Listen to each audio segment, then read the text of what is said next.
toza awa mikolo yuti koleka awa tote koyoka bayini baote kotake Goma na bombe aussi koyoka. Oui, naokaki. Oui, lelo soki gouvernement a bengisi ba maître spirituel pour na guerre est kozala malamu mix parce que na mona mokonzi mboka a bengisaka ba pasteur baya ko sambela pour na mboka na tout le monde a les camions na stade de Martyrs.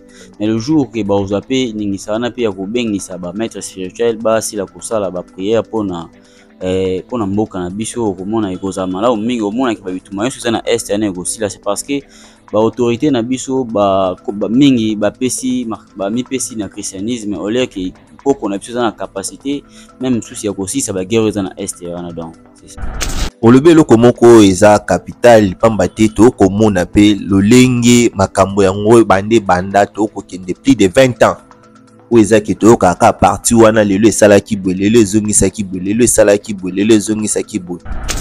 Mais tant que to koyeba keza na bamboka mususu batu babatelaka mboka wana ezalaka oto bengaka ba chef coutumier oto bengaka ba pouvoir na bino ba pouvoir ancestral nde tomona ke balobi pena ke na mboka o moyina ko kota te soki okoti soit olimwe soit okomona nzela te soit okomona semai. Sikoyo nini oyo ezalaka lelo to komona lelo yo mboka na biso oto to benga yango trahison to ndenge ba chef coutumier ba koma corrompu okoma.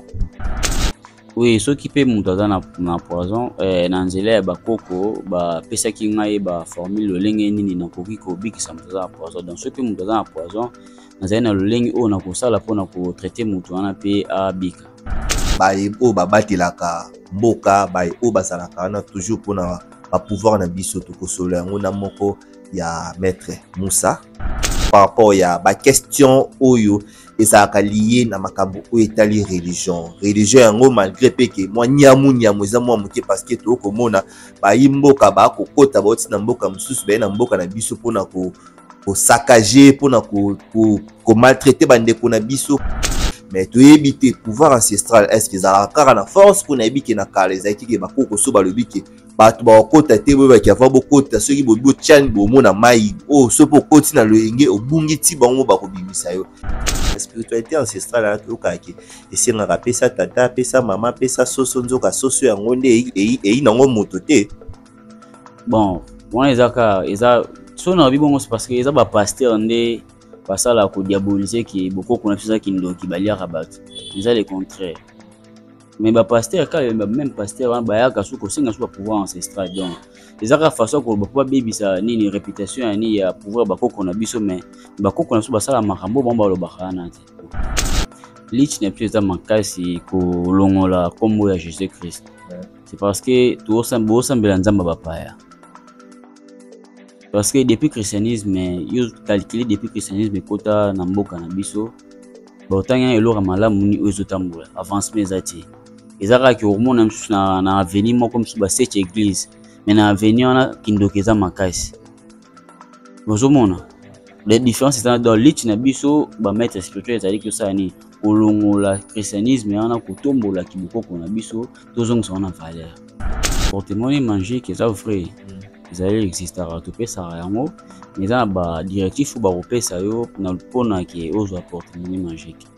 Alors so respecter maramo maître lobina ne ba repesa eza même mutaza libanda za capacité ya commissaire yango na isiko zali to to ko si na nzela ya agence te to ko ebiso kene na endroit moko boye okomona ki soko timoli wana okomona ki portemone manger parce que tous en ba esprit so bengo ba esprit transporter on ba vous apporte même manger quand ba rokene ko commissaire on isika ozali donc suffit que so fute transport na o akosenga ne vous apporte même manger ka gotiki la mutu wana ti isika za so ki mutu za makoki o sala wana te ne pe na nzela ya agence pa ko tindela. Oui, ba pasteur balanda ba maître spirituel c'est vrai mais to kotanga ba kombo na bango ti to za ba pasteur rebelle ça peut botanga ba to za ba pasteur rebelle o ba yaka pe ko luka biso to na ba problème su ba na ba huile na bango to concentrer bango yango dans mambebele ba yaka ko za ba pouvoir et ba onction mambebele dans mambebele.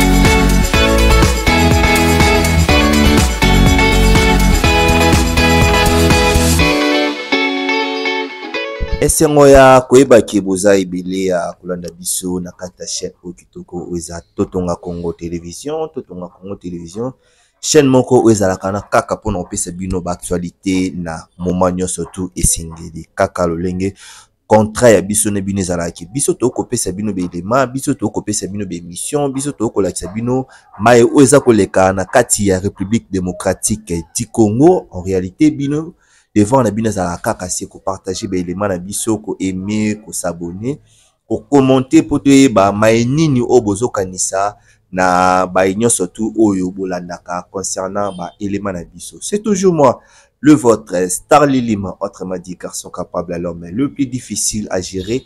Nde na telemaka liboso na bino pona ko présenter bino émission o eza tokoloba pona mboka. Donc tokoloba pona mboka, c'est-à-dire eza émission o elobelaka ba fait nyonso tu o eleka na kati ya République démocratique, tolobelaka religion, tolobelaka sport, tolobelaka politique. Donc ma nyonso tu esengi toloba pona mboka na biso nde e permetaka to lobele yango na respect na bino ya ba spectateur o nyonso tu boza kolanda biso nde esalaka ki tolongola vraiment les net po tomona na biso na bino parce que makambo tokosola lelo eza vraiment sérieux. Lelo tokosola ba sujet eza tellement ebele mais na kosola yango nga moko te na kosola yango na moimboka pe moko oyo azali pe bayi ndenge tolobaki baye oyo babatelaka mboka baye oyo bazalaka na toujours mpona pouvoir na biso tokosola yango na moko ya maître Moussa nde tokosola na ye pona a éclaircir biso maye toujours par rapport ya ba question oyo ezalaka lié na makambo oyo etali religion yango malgré pe ke mwa nyamu eza mwa moke parce que tokomona bayi mboka bakokota baoti na mboka mosusu baye na mboka na biso pona ko saccager pona ko maltraiter bandeko na biso mais toyebi te pouvoir ancestral est-ce que ezalaka kaka na force mpona yebi ke na kala ezalaki ke bakoko so balobi ke bato bakokota te boye bakiava bokota soki botiani bomona mai oyo so mpo okoti na loyenge obungi ti bango bakobimisa yo mais lelo oyo ekoma na facilité omona moto awuti mboka ye koto akangi mabele kwe moko boye. Donc toluka mpe tosola yango vraiment na maître Moussa oyo toza ne awa. Maître Moussa, bonjour. Oui, mbote ndeko. Yimboka bazolanda yo mais toyaka mingi par rapport so tomoni ba actualité oyo eza lié na makambo oyo etali bino emono na bandeko oyo bakolanda yo na minute oyo. Bon, nalingi napesa message namoni osalere ngai na komo na eza maître Moussa te c'est parce que na religion te donc komo na eza ali maître Pentacle donc on a fou bongisa côté wana. Au commis maître Pentacle to komoni zaka maître Pentacle parce que nga na bona kombo ya maître Moussa ezali wana ta on azaki na religion azaki na islam mais na mitu na su na islam te na koma irreligieux na religion mo tu na sambelaka. Donc ceux qui vous comprendre bien azaki maître Moussa mais vu maître Moussa azaki tango azaki na kati ya religion ya islam le lengi asi kolongwa to le lengi azali sous na religion te nde au se baptiser. Oui, comme on a un maître Pentacle, c'est parce que Pentacle, nous surtout au monde on a pesa yango nde baptisé na kombo Pentacle.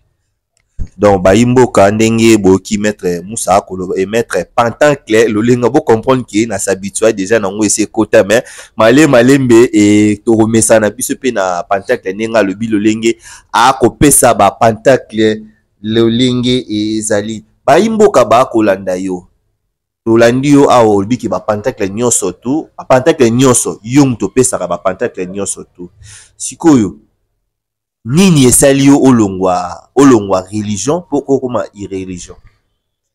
Bon la spiritualité mutu nyonso dans la branche montée et singela ina tambola mba religion mo ebele pona comprendre matière tamona tambola kina ba na islam na côté mba religion ebele tant na prendre matière na ndé na commencer na religion montée donc na irreligieux.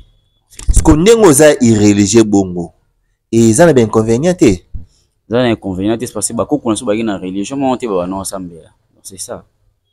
Mais to ka ke bakoko ba ne ko sambela banzambe ya mpungu yango te. Mais la religion te la spiritualité. Faut que religion et spiritualité des choses différentes. C'est parce que na religion ba croire mingi na nini na ba livre. Mais la spiritualité to croire na nature. Donc c'est ça. Différence dans les alliés.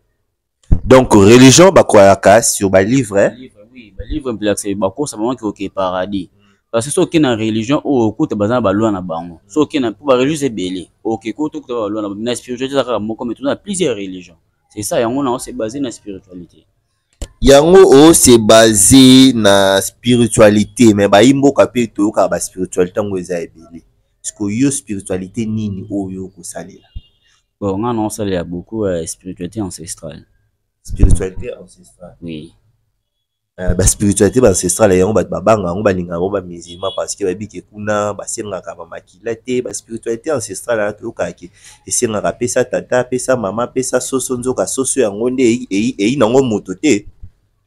Bon wana eza so na bibongo c'est parce que eza ba pasteur nde basala ko diaboliser ki beaucoup kuna pesa ki ndoki baliaka bato eza le contraire mais ba pasteur ka même pasteur wana bayaka suko singa suko pouvoir ancestral donc ezaka façon ko ba bebisa nini réputation ya ni ya pouvoir bakoko na biso mais bakoko na biso basala makambo bomba lobaka na te donc c'est ça siko bakoko na bino basalaka makambo oyo bango balobaka te siko bino moko pe lolenge bozalaka na ponga na ko kondima te ndenge na fandi bwe na mona moto azwa ko bebisa bonga na nga moto azwa ko bebisa mosala na ngai siko bino tonke lolenge ton na ba bino ezalaka en général parce que oza yo moko te oza pe na bandeko o bo travail akana bango lolenge bo travail akana effort nini o bino mo pe bo sala pona ko longola eloko wana o ba pasteur basia ko tia bat na kati ya mitu parce que ba pasteur ba lakisa biso moni nya o lelo banga o moni mpuku kima metandi ke yo oyebi bien ke na spiritualité na biso eloko ya kobanga eza te bino moko lolenge bozalaka wana bo kosala nini pona bo bima na situation o ba implika bat na kati ya mitu na bango lich na eza makasi kolongola kombo ya Jésus Christ c'est parce que tosambela nzamba bapaya parce que depuis christianisme yo calculer depuis christianisme kota na mboka na biso baotanga eloko malamu ni oyo ezotambola avancement eza te ezaka ki hormone msusu na avenir moko msusu ba 7 église mais na avenir wana kindoki eza makasi bozomona la différence c'est dans lich na biso ba maître spirituel ezali ki osala ni kolongola christianisme wana kotombola kibokoko na biso tozongisa wana valeur kotombola kibokoko na bino lelo pona kozongisa yango na valeur ba méthode nini bosi botie en place oyo ko permettre que bato ba croire na o bino bokoloba mais là par là ba connaissance o to pesa bato na bato bazwa ba résultat pa na biso concernant bokoko ne et ça là que bato maleme même balongo eza makamyo so ekendamba monte nous tous qui ne bétio comme on entend mon père gourmand qui christianisme et longo na RDC donc c'est ça matondo to kokende malembe na kati ya émission na biso o to koloba pona mboka makambo ya koloba pona mboka ezali vraiment ebele oyo ekosenga toloba parce que na mboka oyo soki tolobi te makambo ekokende te lelo to komona ba phénomène oyo ekotambola par-ci par-là phénomène porte-monnaie magique. Nayebi te na ngambo ya yo pe porte-monnaie magique existara te soki existara te procédure nini bosalaka peut-être moto mobo aina besoin ya kozwa mosolo na lolenge wana oui porte-monnaie magique eza vrai ezali existara to pesa yango mais eza na ba directif ba kopesa yo na pona ke ozwa porte-monnaie magique. Alors, si vous respectez Maramo Maître Lobino, les baropés, et ça même dans un libanda, dans la capacité à commissaire, on est ici qu'aux alliés. Tout au cours, si on a un zélé agence, t'es au cours, il qui est dans 3 mois comme boé, au monde qui, ce que Timoli, Guana, au monde qui est porte-monnaie manger, parce que tout ça, esprit, sur le esprit transporté. On est barreaux à porte-monnaie manger, qu'un barreau qui est commissaire, on est ici qu'aux alliés.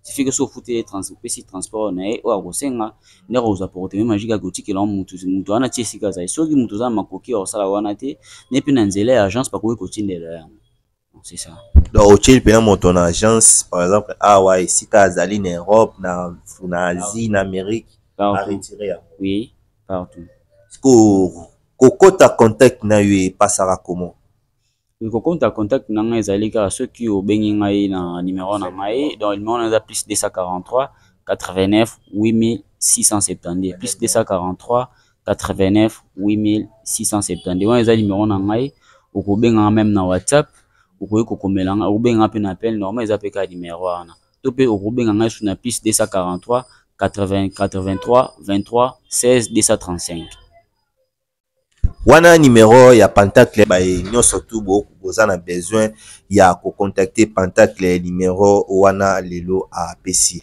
Mais tokende na affaire yango ya ba porte-monnaie yango to komona pe ba pasteur eza na image mo eza ko circuler pasteur moko abi pe a kopesa porte-monnaie magique. Donc abi bien porte-monnaie magique yé a kopesa porte-monnaie magique, c'est-à-dire sombi ceux qui huile sombi ceux qui nini ya kopesa porte-monnaie OK osambeli soko ko sala ceux qui nini yango toze ba te ba méthode yango ya lelo to ko kende wapi na makambo. Bon, exemple ba pasteur ebele ba luka ba maître spirituel.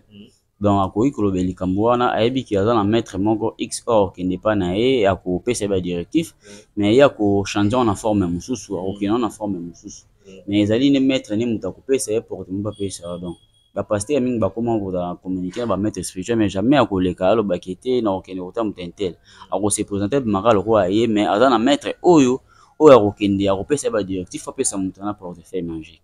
Là par là ozoko accuser que batana bakutana na bino.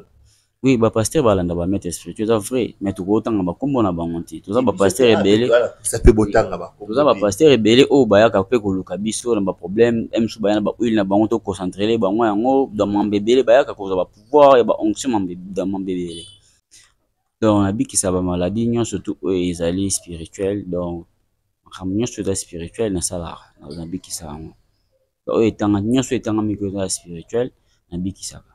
Bosco se écouter na bakande to monaka bambasu to monaka bampese baka oyo eza physique wana osalaka te wana okotinda pa moto mosusu to ndenge mais même mbasu eza maladie eza spirituelle comment ça mais ya ba etant ba mbasu ba retraité spirituellement ceux qui maladie wana ekei ne botike soko va traitement pa munganga mais za maladie mo eza spirituelle parce que au travail na ba munganga yango yo koya kaka olongoli esprit après otindi ya kende kozwa ba traitement to ndenge. Autant ngaye na ko aussi sur le plan spirituel qui la moni de ça va ndé ce ko komi ko lande ba kisi munganga ndé ça va siko vous avez na ba docteur au recommanda que mu ko tinde kende pa docteur ba aussi ça pota wana to ndenge na routine do kende ga na hôpital ndé ba ko bakoma soko lande la pota normalement ti pote ko kauka.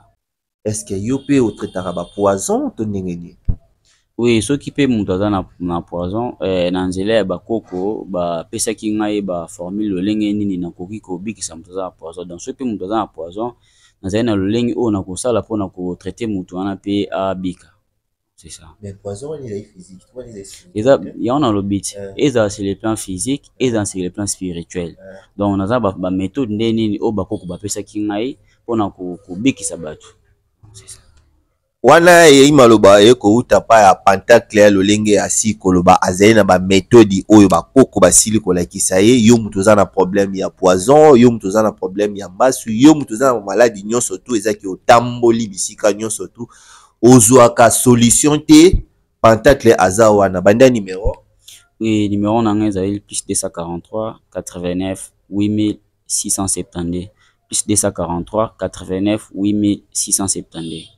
Wana ezali numéro ya maître Pentacle o kobenga a koyebisa o lolenge nini bokokutana pona a salisa yo na ba maladie nyonso tu oyo osili kozwama ezala ninga zoloba ezala physique ezala spirituel donc a ko traiter yango nyonso tu lelo siko pe bandeko misusu pe baza ba ko souffrir pe na ba problème ya babolingo azana mwasi ako nyonga ye azana mobali ako nyonga ye est-ce que soki akute na yo ko pesa e solution? Oui, ezala ndeko mobali to ndeko mwasi o pe azana ba problème ya bolingo oui maître Pentacle donc sala kamakamno surtout o ezotungisa batu soki ezali na likamo moni yo soki soki epa na ngo solution. Maître Pentacle obi esika omoni soki soki oye epa na ye o kozwa solution to kende parce que chaîne biso peza moi politique muke to sola muke parce que oyo to koloba toza awa mikolo yuti koleka awa to te koyoka ba yini ba te kotake Goma na bombo si koyoka. Oui na okaki yango. Question na biso eza boye lelo yo bino boza awa boza ba maître spirituel. Par exemple, msusu na physique, pour na physique, neto ko kende beto ko yoka monguna a ko boto la bamboka. Est-ce que lelo yo soki gouvernement asangisi soit abengi yo lolengo osili kozala wana babengi yo to koluka solution pona guerre lelo ya este boza pe na proposition ou comment? Oui, lelo soki gouvernement a bengisi ba maître spirituel pour na guerre ya este kozala malamu mingi parce que namona mokonzi ya mboka abengisaka ba pasteur baya kosambela mpona mboka na tumona yango elekami na stade de martyr. Mais le jour ke baozwa pe ningisa wana pe ya kobengisa ba maître spirituel basila kosala ba prière mpona mboka na biso okomona ekozala malamu mingi omonaki babituma nyonso eza na este wana ekosila. C'est parce que ba autorité na biso mingi bamipesi na christianisme au lieu ke koko na biso eza na capacité même susi ya kosisa baguerre eza na este wana. Donc c'est ça. Olobi eloko moko eza capital pamba te tokomona pe lolenge makambo yango bande banda tokokende plus de 20 ans oyo ezaki toyokaka parti wana lelo esalaki boye lelo ezongisaki boye lelo esalaki boye lelo ezongisaki boye. Mais tant ke toyokoyebaki eza na bamboka mosusu bato babatelaka mboka wana ezalaka oyo tobengaka bachef coutumier oyo tobengaka bapouvoir na bino bapouvoir ancestral nde tomonaka ke balobi penake na mboka oyo moyinaka okota te soki okoti soit olimwe soit okomona nzela te soit okomona se mai. Sikoyo nini oyo ezalaka lelo tokomona lelo oyo mboka na biso oyo tobenga yango trahison to ndenge bachef coutumier bakoma corrompu okoma? Bon, eza mpona ba chef coutumier ma corrompu te on ayebi biso ke eza faute ezali ya bakonzi ya mboka donc bamipesi trop na christianisme. Donc soki ke bapesi biso ba maître spirituel chance wana ke soki bandimi lelo ke biso nano na RDC tozongela nano na bokoko nokomona ke babituma nyonso na este wana eza je moke kosila. C'est ça.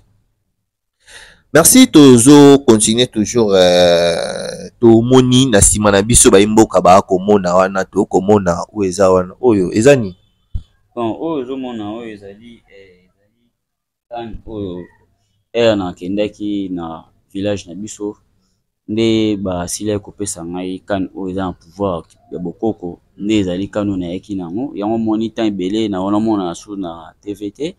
Donc na sila kokende na yaki na ba recherche na kende osala na village na biso tango na sila kozwa pouvoir wana na yaki bapesa yanga kane oyo. Donc kane omoni oyo mutako oyo ya pe mso aza na problème moko ezotungisa ye akoki kosimba kane oyo pabiki.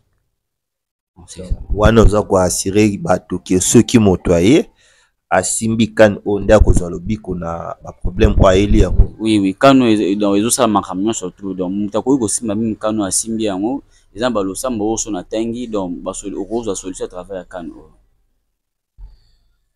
Yo oza irreligion oza na balosambo oyo soki otangi siko balosambo wana ntango okotanga po toyebi ke religion nyonso tu ntango toyokosambela ezalaka na mutu moko ezalaki batangaka. Par exemple lelo soki tokie na christianisme batangaka kombo ya Yesu mpona kozwa solution na baproblème na yo.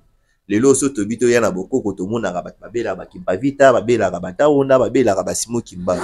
Mais siko yo oza irreligion losambo ntango okosala yango na kombo ya nani? Tant on a le bic, est-ce que tant on a le bic, na pouvoir ancestral, c'est ça. Na kubele la bakoko na biso, nde bakosi la ko intervenir. Donc c'est ça. Donc on a croire na nature. Donc on croire parce que monde des autres on a 4 éléments nature tout monde tout na mpepe, moto mabele na mai. C'est ça. Donc on a croire na nature, na croire na livre na nature. Numéro na ngaza plus 243 89 8670. Plus 243 89 8670 on les a numéro na ngai so komeli nga na WhatsApp na ko répondre même na appel normal na ko yamba. Wana numéro ya maître Pentacle donc to message non déjà ici et côté déjà le auto le bilana no likambo to komona na ba cimetière na biso ya lelo yo. Lolenge ezalaka bato bake na ba cimetière bato basili komata na batombe ya bato lolenge tomonaka. Est-ce que ezalaka pe na ba inconvénient moko sur le plan spirituel to elekaka nango kaka ndenge wana? Bon premièrement soki mutu akei na cimetière eza pena mabe kotambola likolo ya batombe ya bato parce que eza ozo déranger ba âme wana oyo basili kopema na kimia. Alors soki mutu ndeko akendaka na cimetière pa nyataka batomba batasala yango asalaka makambo nanko ebayaki ata lelo te eza bacause ba malédiction mosusu eyaka à travers de lenge ndenge okendaka na cimetière ozo respecter baoyo te parce que cimetière eza monde mosusu. mais biso vivre na nini c'est parce que na cimetière pesa monde mususu eza na bato mususu bakufa wana bazalaki ba maître spirituel ezalaki bato mususu bakufa wana bazalaki banganga mambebele donc un jour mutu ana kufi yo keine otambola mususu nyati tombe na ye alors yo soki oza na protection te lelo komona mususu ke mususu okomela pamo mabota eza travers mususu ndenge okendaka bacimetière mususu okende ozosabote bamort donc non respect ya bamort eza na bainconvénient makasi. Non respect ya bamort eza na bainconvénient makasi sikoyo moto akutana na bainconvénient wana lelo soki peut-être mpona oti koloba likambo oyo esi likambo ya mabota ke motu mo akutana mpe na bainconvénient peut-être mosusu aniataki nde mabota na ye ke soki akutani na yo oza na possibilité ya kozongisa yango à travers baprière to comment. Oui soki mpe moto aza na baka ya bongo na nzela ya bakoko tokosunga ye ya kozwa solution. Oui. Merci bongo lelo tolingi toyeba pe en dehors ya corps na biso oyo en dehors ya corps physique oyo tozalaka nango eza na corps mosusu pe eza en dehors ya corps. Oui en dehors ya nzoto na biso oyo tomonaka ezali na banzoto mosusu oyo ezali ya kobombama alors oyo tozomona corps physique oyo ezali juste caracasse ya pamba na kati na yango ezali na banzoto mosusu oyo ezali ya kobombana oyo emonanaka te. Alors nde tomonaka na mutuka na kati ya mutuka ezali pe na pièce mosusu ezala na kati ya mutuka oyo bokomona yango te mpo omona yango fo esenge bapanza mutuka no omonaki kaka pièce mpe ezala na mutuka ndenge biso mpe ezali. Alors tozali na corps physique toza na corps éthérique toza na corps astral toza na corps mental toza na corps bouddhique toza na corps atmique toza na corps causal toza na corps atmique donc toza na 7 corps subtils. Alors chaque corps wana ezali na baimportance nango. Alors corps physique ezali kaka juste caracasse ya pamba. Alors sans corps physique nini corps éthérique eza en vie te. Alors so totali liboso tomona corps physique oyo elandi eza corps éthérique. Corps éthérique eza juste carburant oyo ezosala kopesa carburant mpona corps physique et ezala en vie. Même nde nazoloba boye eza grâce ya corps éthérique. Donc ce corps éthérique eza te corps physique ezala en vie te. Donc corps physique eza longa kaka mpe eza nzoto kaka pamba. Ntango moto akoki kokufa me bacorps wana susi so esika eza subtile wana ekufaka te. Yango tobenga bacorps subtile. Donc mon subtile eza eloko oyo okomona yango te okoki kosimba yango te me okosentir na bavibration. Alors tant que tomona corps éthérique oyo tomona corps elandi ezali corps astral. Alors corps astral ezo ko aider biso pona kosaka ba voyage astral ezo aider biso pona kolota bandoto.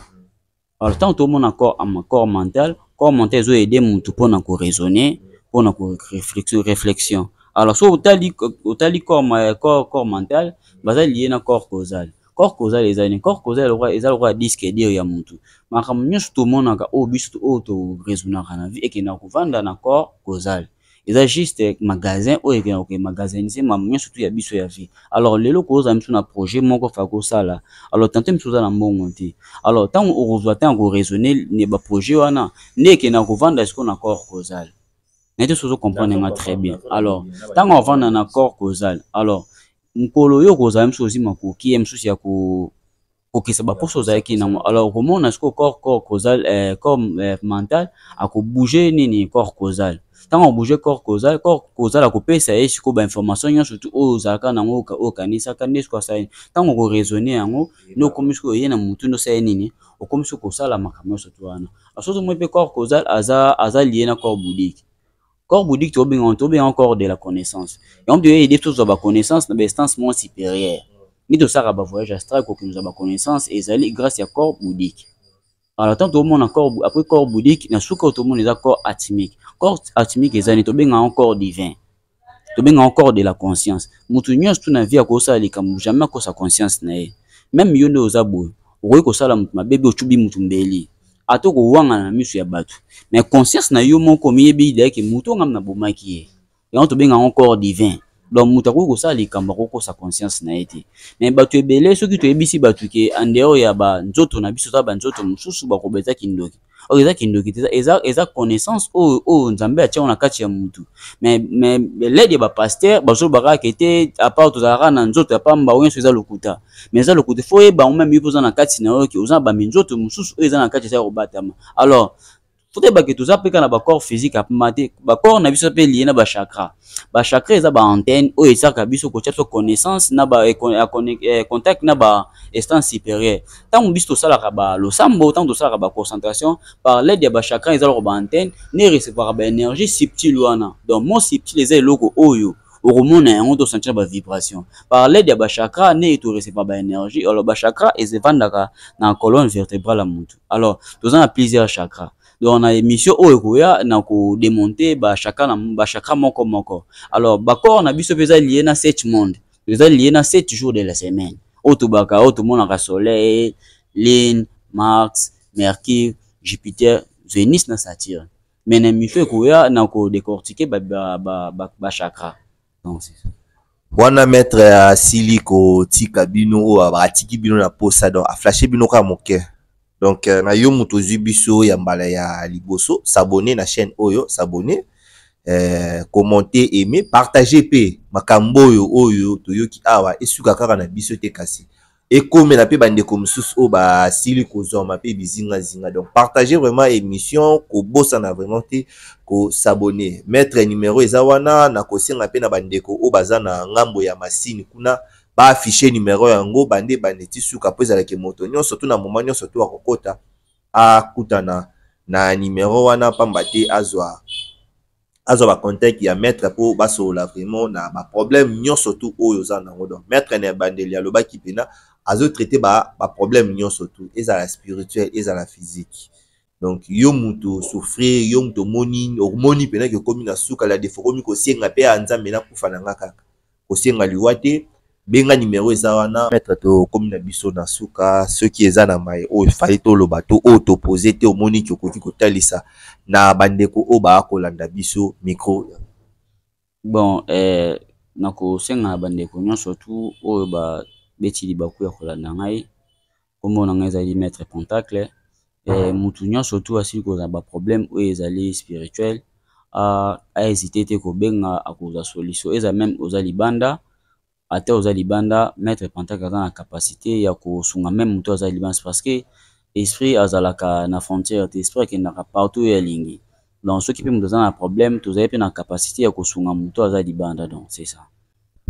Merci bozaki ebele ya kolanda biso na kati ya chaîne okitoko oza totonga Congo télévision ezaki ngai wabino Star Lilima autrement dit garçon capable l'homme le plus difficile à gérer né na telemaki liboso na bino pona ko présenter bino émission ya mokomwa lelo oeza tokoloba pona mboka eza émission oyo elobelaka vraiment ba sujet nyonso surtout oyo elekaka na kati ya République démocratique du Congo.